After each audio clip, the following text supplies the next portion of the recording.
Hello hello मेरे प्यारे प्यारे दोस्तों, आपका मेरे चैनल में स्वागत है। मेरे चैनल का नाम है रजनीकांत सिन्हा, है ना। यूट्यूब का चैनल है। हमारे थंबनेल का टाइटल क्या है? थंबनेल का टाइटल है be IIT topper. IIT topper in ₹500, है ना। ₹500 खर्च करना है मेरे दोस्त, और जिंदगी का लाजवाब सुख, IITian बनने का शौक जो है पूरा कर लो। यही तो बात है। और तुम कहोगे कि ये पैसा हमें कहाँ भेजना होगा, तो ये भेजना जो है इसी एड्रेस पे, रजनीकांत सिन्हा, IFSC कोड, ये बैंक का कोड है ना। और ये मेरा अकाउंट नंबर है ना। बिना विलम्ब किए हुए मेरे दोस्त ये सेंड कर दो, है ना। और ताकि हम इत्मीनान से अपना काम कर सकें। इत्मीनान से हमें बहुत सारा काम करना है, यही सब बातें। तो ये मेरा लेक्चर नंबर 187 है। 187 है। 186 लेक्चर हमारा अपलोडेड है ना। वो सब जो है तुम्हारे काम की चीज है। और ये 187 है। इसमें P+M सीरीज चल रहा है। M+P सीरीज हम कर चुके हैं, P+M सीरीज कर रहे हैं। इसमें फिजिक्स प्री डोमिनेंट, और पिछला वाले में मैथमेटिक्स प्री डोमिनेंट था। तो फिजिक्स का क्वेश्चन हम लेंगे और उसको जो है बनाने की कोशिश करेंगे, समझे कि नहीं। खास बात यह है मेरे दोस्त कि कुछ ऐसे चैप्टर्स हैं फिजिक्स में जो केमिस्ट्री में भी है, इसलिए उसका सवाल बनाने में दोहरा फायदा है। समझे कि नहीं। इस चीज को समझ लो। पढ़ोगे एक चीज और नंबर उठाओगे दोनों जगह। केमिस्ट्री में भी कुछ सवाल उससे रहते हैं और फिजिक्स में भी रहते हैं, है कि नहीं। तो वो किस चीज से संबंधित रहते हैं? वो है गैस, है ना। गैस का जो चैप्टर है वो फिजिक्स में भी है, केमिस्ट्री में भी है, समझे। तो गैस में जो है एक इम्पॉर्टेंट चीज है, एक आध गो इम्पोर्टेंट गैस हम तुमको बता रहे हैं। जैसे हाइड्रोजन है, H2 लिखा जाता है ना। ये मॉलिक्यूल है, मॉलिक्यूल ऑफ हाइड्रोजन गैस, है ना। इसी फॉर्म में रहता है। गैस का डब्बा जो लोगे तो उसमें इसी फॉर्म में रहता है, एटॉमिक फॉर्म में नहीं रहता है, समझे कि नहीं। यही तो है। और उसी तरह से एक आध गो और इम्पोर्टेंट गैस है हीलियम, है ना। ये इसी तरह, इसका एटम और मॉलिक्यूल एक ही है। इसको एटम कहो चाहे मॉलिक्यूल कहो, तो इसीलिए हम लोग इसको इस सब नहीं कहते हैं, सिंपली कहते हैं हीलियम, क्योंकि हीलियम किसी के साथ बॉन्ड नहीं बनाता है, समझे कि नहीं। ये चीज है इसका। अच्छा, एक और इम्पोर्टेंट गैस है O2, है ना, CO2। ये सब इम्पोर्टेंट गैस है। ये भी गैस है, ये भी गैस है, ये भी गैस है ना। तो अच्छे लड़के इनको याद रखते हैं। इसका जो स्ट्रक्चर है ना, इसका स्ट्रक्चर कैसा है सो समझ लो। स्ट्रक्चर ये पहले जो है हमको न्यूक्लियस बनाना पड़ता है। इसमें दो तरह का चीज रहता है, प्रोटॉन रहता है कि नहीं। और इसमें भी दो प्रोटॉन रहता है और दो न्यूट्रॉन रहता है इसमें, है ना। इलेक्ट्रॉन जो है बाहर में घूमते रहता है, वो भी दो ठो रहता है, उसमें माइनस चार्ज रहता है। और ये तो अभी चार्ज की हमको कोई जरूरत नहीं है। और साथ ही साथ ये वेरी लाइट होता है। वेरी लाइट का मतलब हल्का होता है, इसलिए इसका वजन पे हमको ध्यान नहीं देना है, हमको सिर्फ इसी पे ध्यान देना है, समझे। तो इसको कहा जाता है मास नंबर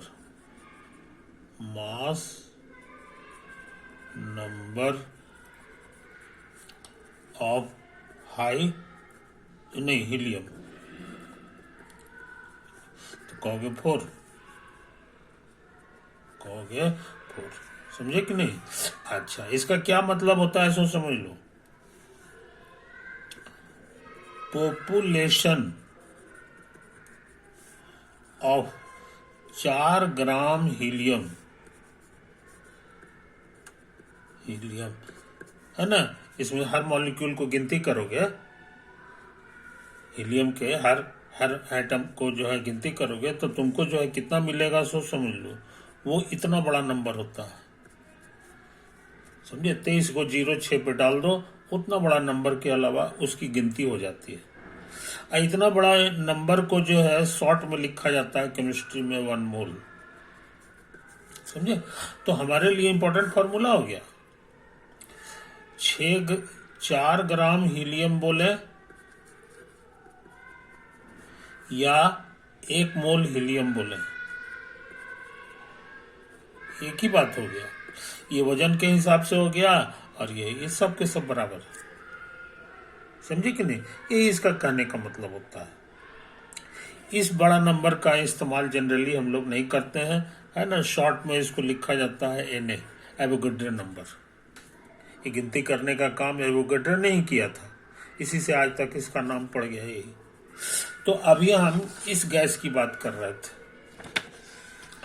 अब हाइड्रोजन की बात कर लें, इस गैस की बात करें तो इसका स्ट्रक्चर कैसा होता है सो समझ लो।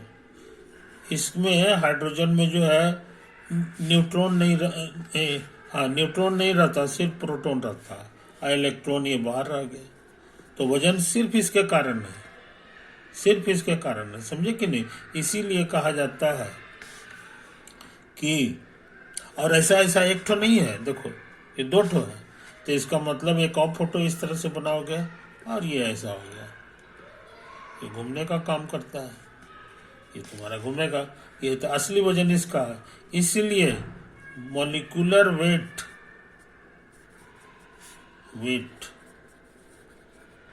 Of hydrogen is 1 + 1 that is 2 होगा, समझे, 2 होगा। इससे फायदा वो ये हो गया। फिर इसी तरह का बात कर लो कि पॉपुलेशन ऑफ 2 ग्राम, एक G फॉर ग्राम हो गया, और हाइड्रोजन मॉलिक्यूल इज 6 × 10⁻23, इतना ही होता है कि नहीं। IC का दूसरा नाम है 1 मोल। तो हम लोग कहेंगे कि 2 ग्राम हाइड्रोजन गैस का मॉलिक्यूल जो है वो जो है का, और यहाँ का दिया 1 मोल हाइड्रोजन गैस, समझे। ये सब एक ही चीज हो गया, ये सब एक ही चीज होगा। तो हमको उम्मीद है कि तो किताब में जो है जनरली इसको लिखा रहता है ऐसे करके, M, कैपिटल M, और यहाँ हीलियम लिख दो, अब बराबर 4, बस। ये जो इतना खतरनाक बात है इसको ऐसे करके लिखा जाता है। और उसी तरह यहाँ पर लिखेंगे कैपिटल M ऑफ H2 और बराबर 2 ग्राम, समझे। यानी इसको पढ़ेंगे molecular weight of molar mass of hydrogen, molar mass of H2 is 2। और यहां पढ़ेंगे मोलर मास ऑफ हीलियम,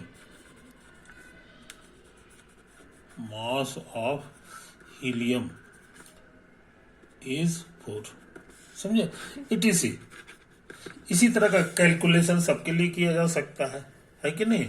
हमको जहां तक याद है मोलर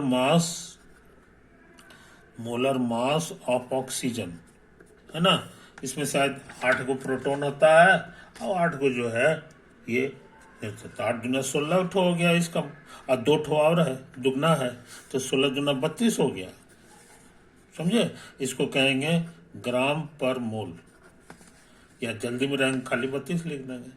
इसमें पूछेंगे है कि नहीं CO2 ये कितना होगा, तो हमको याद पड़ता है 12 होता है, और ये जो है 32 हो गया, तो 12×32 कितना होता है, 12×32 मिलकर के 44 हो गया, 44 ग्राम पर मोल। ये केमिस्ट्री में ही सबकी जरूरत पड़ेगी, है कि नहीं। तो ये सब बेसिक चीजें हैं, इसकी जरूरत फिजिक्स में भी पड़ती है, इसकी जरूरत फिजिक्स में। हाँ, अब अगर लिक्विड लिक्विड रह गया तो अब हम आगे जो बात करने जा रहे हैं वो सिर्फ गैस के बारे में है कि नहीं। जहाँ लिक्विड लिक्विड फॉर्म कर गया तो वहां पर फिजिक्स हम नहीं लगा रहे हैं, अभी हमको गैस के बारे में बात करना है। तो गैस वालों ने जो है, कुछ आदमी लोग थे जिसका नाम था पास्कल, समझे कि नहीं। फिर जाकर के एक और आदमी था चार्ल्स, है ना, इटीसी। एक और थे बॉयल्स। ये सब फिजिसिस्ट लोगों का नाम है, फिजिसिस्ट लोग का नाम है ना। तो प्रैक्टिकल करने में ये लोग माहिर थे और लेबोरेटरी में दिन रात जो है इसमें लगे रहते थे। और अंत में गैस के बारे में एक बहुत अच्छा नियम पता लगा है। अब वो जो है फॉर्मूला क्या है सो समझ लो, वो है तुम्हारा M/mRT। यही वो फॉर्मूला है जो उन्होंने पता लगाया था। अब पूछोगे कि ये क्या है, तो P फॉर प्रेशर है, P फॉर प्रेशर है, और V for volume of the container है, वॉल्यूम ऑफ द कंटेनर है, जिसमें गैस रहता है कि नहीं। जैसे सिलेंडर में गैस आता है ना, तो सिलेंडर का वॉल्यूम बड़ा सिलेंडर में डाल दोगे तो गैस का वॉल्यूम उसी तरह से हो जाएगा, बड़ा हो जाएगा, है कि नहीं। तो इसीलिए समझदार लोग गैस का वॉल्यूम नहीं कहते हैं, बल्कि कंटेनर का वॉल्यूम कहते हैं गैस का वॉल्यूम, लेकिन समझते हैं कंटेनर का वॉल्यूम, समझे कि नहीं। जैसा कंटेनर उतना वॉल्यूम हो जाएगा, गैस तो फैल जाता है, ये हो गया। और टी हो गया टेम्परेचर, थर्मामीटर से जो नपाता है, टेम्परेचर ऑफ द गैस, समझे। अच्छा, और एम जो है ना, उसमें जो मॉलिक्यूल्स है उसका टोटल मास है, ये ग्राम में न पता है, मास ऑफ द गैस। और कैपिटल एम क्या है, ये अभी हम बता चुके हैं, ये है मोलर मास, है ना।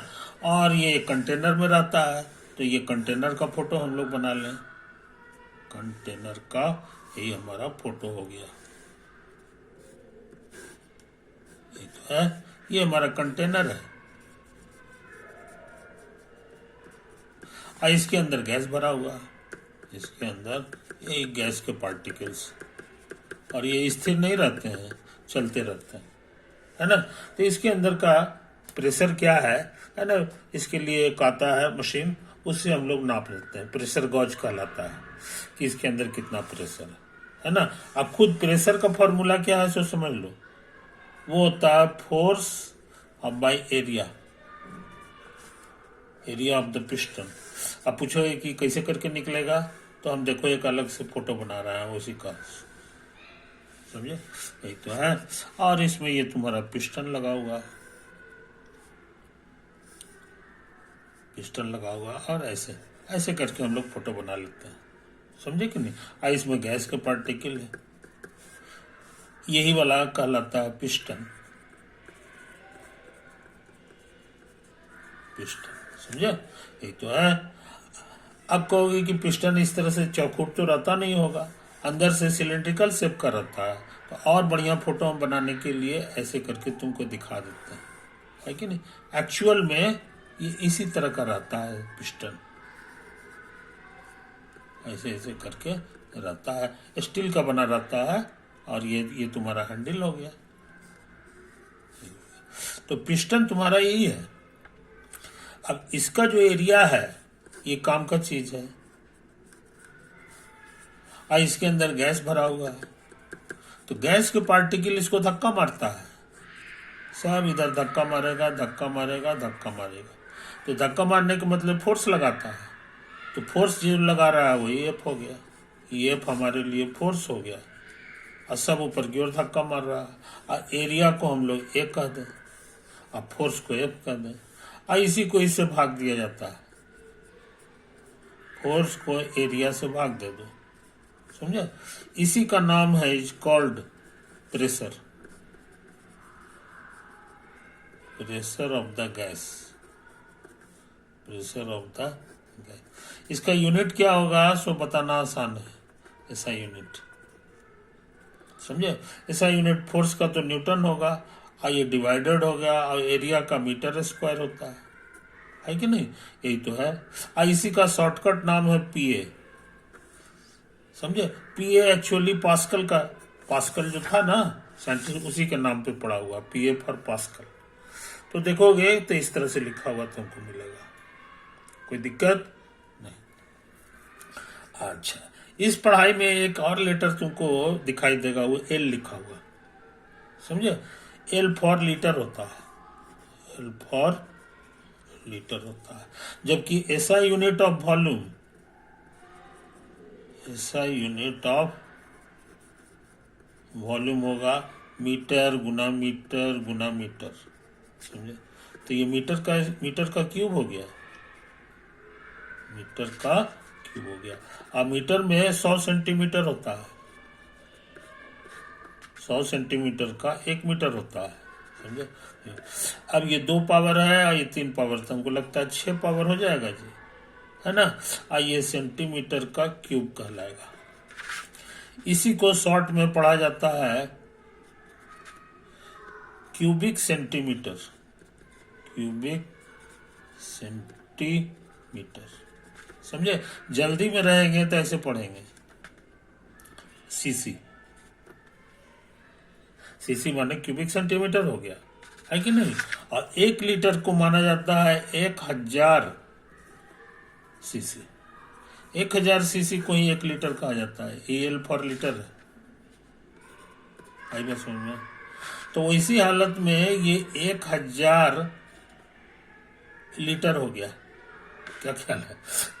ये लीटर में 3000 सीसी होता है, इसको लिखोगे ऐसे करके, इतना और गुना 1000 सीसी, तो 6 पावर आ जाएगा। ये 3 पावर मिलकर 1000 हो गया। तो कहने का मतलब 1 मीटर क्यूब का मतलब होता है 1000 लीटर। 1 लीटर दूध का पैकेट देखे होगे, ऐसा 1000 होगा, तब जाकर के 1 मीटर होगा।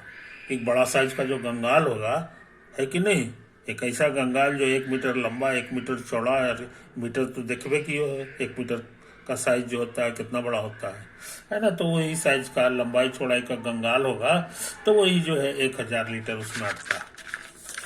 तो अच्छे लड़के इन छोटी छोटी बातों को याद रखते हैं, है कि नहीं। ये फॉर्मूला बड़ा तगड़ा है जी, ये फॉर्मूला बहुत तगड़ा है कि नहीं। अब आगे बढ़ने से पहले अब तुम हर चीज को समझ रहे हो, प्रेशर भी जान गए, वॉल्यूम भी जान गए, टेम्परेचर तो थर्मामीटर से जो नपाता है वही होता है ना। तो थर्मामीटर से जो नपाएगा ना, वो जनरली डिग्री सेल्सियस में होता है। तो मान लो कि तुम्हारा थर्मामीटर से टेम्परेचर आ गया 23 डिग्री सेल्सियस, लेकिन ये ऐसा यूनिट नहीं है, not SI unit of temperature, समझे। तो ये जो होता है, इसको एसआई यूनिट में चेंज करना है, तो उसका तरीका है 273 जोड़ दो इसमें, और वही केल्विन लिखाता है, डिग्री नहीं लिखा जाता। और इसी को माना जाता है SI unit of temperature, SI unit of temperature. तो साइंटिफिक काम में यही वाला यूनिट चलता है। जोड़ जाड़ करोगे तो पता नहीं कितना हो, 300 आ जाएगा, 300 केल्विन के बराबर ये हो गया। तो 23 डिग्री सेल्सियस का हो चाहिए। कैसे आता है, तो ये जो भी है इसमें 273 जोड़ दो, काम कंप्लीट हो गया, है ना। और इसी में हम लोग सारा काम धाम करते हैं, केमिस्ट्री में भी और फिजिक्स में भी, जहाँ गैस उस का बात रहे, चाहे जो भी हो, है कि नहीं। टेम्परेचर जब भी हो ऐसे आता है। टेम्परेचर हमेशा थर्मामीटर से नपाता है, ये बात को याद रखो। उसको नापने का मशीन जो है ये होता है। अच्छा, और ये फॉर्मूला हम लोग को जीवन भर नहीं भूलना चाहिए समझे। कभी कभी फेल भी कर जाता है, समझे। तो जो फेल करता है तो वो तुमको यहाँ नहीं पढ़ना है, वो तुमको पढ़ना है इंजीनियरिंग कॉलेज में, है ना। जो तुमको पढ़ना है वो यही है। ये केमिस्ट्री में भी यूज होता है, फिजिक्स में भी यूज होता है। और इसको खोजने वाले व्यक्ति यही थे, एक बॉयज थे और चार्ल्स थे, दोनों मिलजुल करके अंत में ये फॉर्मूला निकाल लिया। समझे कि नहीं। बहुत से लोग जल्दी में रहेंगे तो ऐसे लिखेंगे पीवी बराबर एनआरटी, एन का माने यही लिख देंगे, या साथ साथ मन में समझते हैं कि एन जो है हमारे लिए माँ एम बाई कैपिटल एम, समझे, यही तो है। और एम का यूनिट होता है ग्राम, और इसका होता है ग्राम पर मोल, इसीलिए ग्राम ग्राम कट गया, इसका यूनिट हो जाता है मोल। तो एन तुमको मोल में लिखाता है, समझे, यही तो है कहानी। तो जनरली जो है हम लोग इसको भी यूज करते हैं। जब आसान क्वेश्चन रहेगा तो ये यूज कर देंगे, और यही जो है, और नहीं तो ये तो हमेशा सही होता है। और जिस गैस के लिए फेल करता है उसको कहेंगे कि ये आइडियल गैस नहीं है। इसीलिए ये जो फॉर्मूला जिसके लिए लागू होता है उसको आइडियल गैस कहा जाता है। और आइडियल गैस, तो इतना सारा जो गैस हम लिखाए थे उस समय, उसमें आइडियल गैस जो है यही सब है, यही सब है। ये सब तुम्हारा आइडियल गैस है, ये कभी फेल नहीं करता है फॉर्मूला। हाँ, इस समय फेल कर जाएगा। अब खतरनाक फॉर्मूला वाला रहेगा ना तो उसमें फेल करता है। तो उसके लिए वांडरवाल्ड इक्वेशन लगता है जो दूसरे से साइंटिस्ट ने खोजा था, है कि नहीं। तो ये बात है, तो तुमको वो अभी पढ़ना नहीं है, इसलिए उसकी चिंता नहीं करनी है। असली तुमको यही करना है, पीवी बराबर M by capital M R T, है कि नहीं, ये चीज है। तो हम ऐसा करते हैं, इसको फिर से लिख लेते हैं क्योंकि ये बहुत काम की चीज है। पीवी बराबर M by M R T, समझे। और ये गैस कांस्टेंट है, ये आर के बारे में नहीं बताया, ये गैस कांस्टेंट है, कांस्टेंट, समझे कि नहीं। हमको जहां तक याद है इसका वैल्यू होता है 0.082, समझे। और फिर खतरनाक यूनिट, खतरनाक है, हमको लगता है ये होता है खतरनाक यूनिट है। खैर उसकी चिंता छोड़ दो, उसकी चिंता छोड़ दो, है कि नहीं। और हम क्या करना चाहते हैं सो समझ लो ये चीज। अच्छा, अब सुनो, यहीं पर से ऐसा करते हैं, इसको इधर भेज दो, P M by R T, तो इधर तुम्हारा हो जाएगा एम बाई भी, और एम बाई एम माने हो गया मास, और भी माने वॉल्यूम हो गया, भी माने वॉल्यूम हो गया। और तुम स्कूल में सीखे हो मास बाई वॉल्यूम को ही डेंसिटी कहा जाता है, समझा। डेंसिटी का सिंबल होता है रो, तो रो का फॉर्मूला हो गया तुम्हारा पीवी बराबर आर टी, समझे। इन बातों को याद कर लो मेरे दोस्त, इन बातों को याद कर लो। कभी कभी देखोगे लिखा हुआ रहता है एनटीपी। एनटीपी का क्या मतलब होता है सो समझ लो। इसको पढ़ा जाता है normal temperature and pressure, normal temperature of the gas and pressure. ये सब गैस के केस में हम लोग यूज करते हैं। और नॉर्मल टेम्परेचर का मतलब होता है 0 डिग्री सेल्सियस, या इसको कहेंगे 0 + 273 केल्विन, यानी कि 273 केल्विन, बस। तो जब भी नॉर्मल वर्ड रहे तो यही चीज समझना चाहिए, बात समझे। तो अच्छे लड़के इन बातों को समझते हैं, इन बातों को समझते हैं, है ना। 0 डिग्री तो पहचान ही रहे हो, जो घर में फ्रिज में बर्फ बन के तैयार हो जाता है वो 0 डिग्री पर ही रहता है, 0 सेल्सियस पे ही पानी ठंडा होकर बर्फ हो जाता है, सॉलिड हो जाता है ना। इससे जरा सा पहले जो है 4 डिग्री आएगा, थोड़ा सा और ज्यादा गर्म करोगे 4 डिग्री आ जाएगा। तो 4 डिग्री पर जो है पानी रहेगा, बर्फ नहीं रहता है। लेकिन पानी जो रहेगा उसका डेंसिटी बहुत ज्यादा रहता है, maximum density of water, maximum density of water, ordinary water is at 4 degree Celsius. समझे? अच्छे लड़के इस बात को याद रखते हैं, अच्छी बात याद रखते हैं, है कि नहीं? तो इन बातों को समझ लो मेरे यार, इस बात को समझ लो। तो और भी मजेदार बातें हैं इससे संबंधित जो बाद में करेंगे। अच्छा, अब देखो यहां पर प्रेशर का एक और यूनिट होता है 1 atm। 1 atm ये भी प्रेशर का यूनिट है, यूनिट ऑफ प्रेशर। अब पूछो ये कितना होता है? तो हम लोग जिस दुनिया में रहते हैं हवा में, उसका प्रेशर 1 atm कहलाता है। एटीएम माने एटमॉस्फेयर, एटीएम से पैसा निकाला जाता है वो वाला नहीं है, ये एटमॉस्फेयर का है। 1 एटमॉस्फेयर ये प्रेशर का यूनिट है। और मरकरी है, अगर तुम्हारा प्रेशर नापने वाला बैरोमीटर होता है उसको देखोगे तो उसमें मरकरी जो कॉलम जो रहता है वो रहेगा 760 मिलीमीटर रहता है। समझे कि नहीं? हाँ, तो ये प्रेशर अगर घट जाए तो समझा जाता है कि आंधी ऊंधी आने वाला है। तो बढ़िया लोग इसको लिखता है 760 मिलीमीटर ऑफ Hg। Hg माने मरकरी, क्योंकि मरकरी से नपाता है वो, है ना? और उसके बाद जो है तुम कहोगे कि तो कितना होगा, तो प्रेशर का फॉर्मूला बहुत आसान है। प्रेशर का फॉर्मूला होता है रो GH। रो हो गया डेंसिटी, और जी तो जान ही रहे हो, ग्रेविटी वाला 10 मीटर पर सेकेंड स्क्वायर। H हो गया ऊंचाई, हाइट ऑफ द कॉलम, ये छोटी छोटी बातें जो है हम लोग भूलते नहीं, तो उस हिसाब से हम इसका प्रेशर निकाल ले सकते हैं।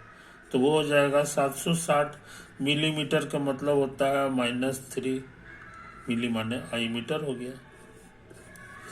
और उसके बाद हमको रो को जी से गुना कर, नहीं ये तो है हो गया H की जगह, और जी की जगह 10 लिखना होगा, 10 मीटर पर सेकेंड स्क्वायर। समझे? ये तुम्हारे लिए H हो गया, ये G हो गया, है ना? अब अभी रो चाहिए, तो मरकरी का रो होता है 13 ग्राम, 13.6 होता है। समझे कि नहीं? यही तो हमको याद है, 13.6 ग्राम। और उसके बाद इसका वॉल्यूम होगा cc, इसे तो हमको याद है। अब इसको बढ़िया से कैलकुलेट करोगे तो जो भी आएगा वही 1 atm हो जाता है। तो ये सब पुराने जमाने में चलता था, जबकि CGS यूनिट था। आजकल जो है ATM में चल रहा है। तो तुम लोग का पढ़ाई आसान हो गया। अब खतरनाक गुना से जान बच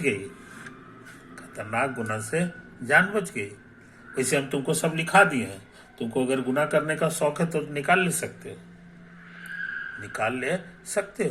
तो ये समथिंग आता है, और उसके बाद उसका यूनिट हो जाता है न्यूटन पर मीटर क्यूब। यही है ऐसा यूनिट। ये कितना होता है हम इसकी जरूरत नहीं है हमको, ये हम तुमको अंदर का थ्योरी बता रहे हैं, है कि नहीं? तो काफी चीज हम बता चुके यार, अब सोचते हैं अगले वीडियो में कुछ और काम करेंगे, इससे संबंधित कुछ सवाल बना के दिखाएंगे, है कि नहीं? यही तो है। आज की सभा यहीं समाप्त करते हैं। ओवर।